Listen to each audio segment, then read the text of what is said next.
I wanted to pitch an idea here that will be very short, but it deals with health care. I think I know a better way that our government could deal with health care without, how can I put it, without intruding upon those who do have health care. Although I still believe that Obama is trying to create a socialistic society here in America, which I believe next year will be the end of his agenda. Because obviously the Republicans are going to take either the House and the Senate next year in a landslide. Because right now, Obama's slowly losing support because people are beginning to wake up and see just what he's trying to do. And he's trying to create something that is going to be devastating to this country. You haven't seen anything yet if we can't stop. But anyway, I didn't want to get into that. I just simply wanted to state how the federal government and if the Obama administration is really sincere and was only interested in making sure people without health insurance were covered. But why don't they just do this? Why don't they take those billions and trillions of dollars they want to spend for all this stuff and instead spend it on building new hospitals and taking over ones that have been closed down throughout America. You know, have to be strategically located and have to be organized. And use those hospitals that are paid for by the government, doctors that are trained and paid by the government, and hopefully the state governments will help out some. And these hospitals and clinics can be a place where people who are poor to go to, as there already are some. But also, it's a place for those who have no insurance and can prove they don't make enough money to buy insurance. You know, meaning they would have to sign up for it. So if I'm here in Telluride, Colorado, and I don't have any health insurance, and sometimes when I lived here I didn't have any, and half my life I haven't had any, actually more than that. I could go. You would probably be one hospital would probably be located in Montrose, Colorado. They would probably put one over there, and there's where I can go to the hospital to be treated for all kinds of things, to see a doctor, to have tests done, and so forth. If I didn't have health insurance, if I was unemployed, or the job I paid didn't offer it, and there is no, then I don't have the money, and I can prove that I don't have the money to buy my own health insurance. That's what should be done. I mean, look, we give free health care to the veterans. And again, I served in the Air Force. My dad served 22 years in the Air Force, and he is a veteran as well. And they take care of them.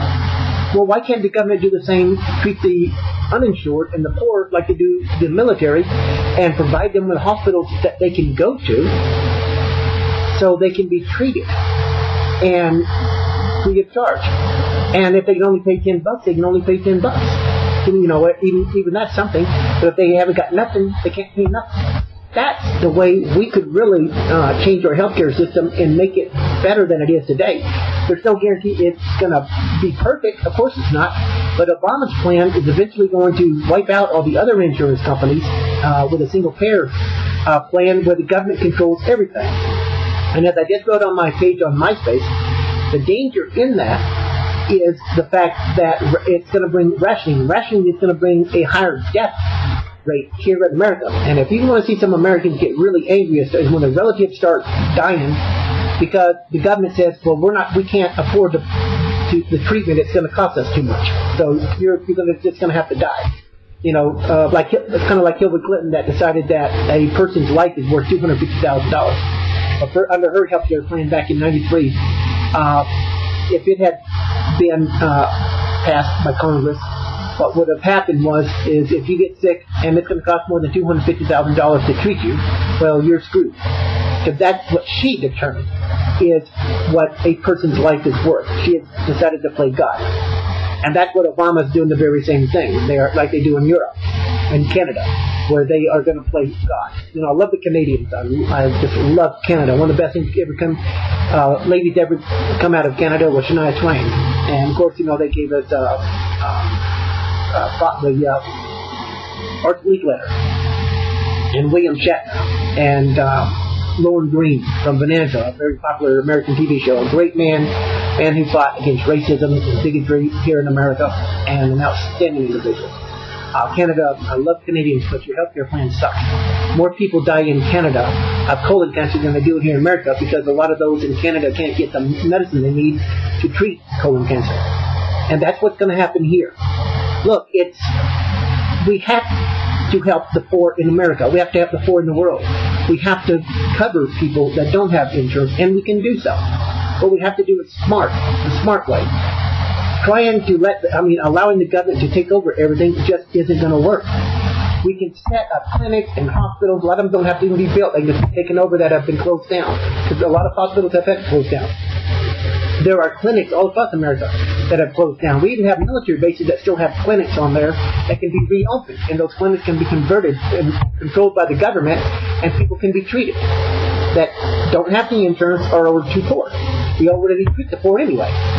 But that's how we can cover those who don't have insurance. We won't be able to get every person, but we'll get a whole lot more, and we will not find ourselves stuck in a socialistic or Marxist healthcare plan, or have a Marxist or socialistic healthcare plan. And that's what Obama and Kennedy are trying to do. Unfortunately, I know Kennedy's maybe passing away soon, but he's still determined to find some way to enslave the American people. You know, my heart goes out to anybody that's dying, because of course I'm going to die soon too, or like everyone else. I don't know how when it'll be, but if you look at it in the time space of eternity, it ain't going to be long.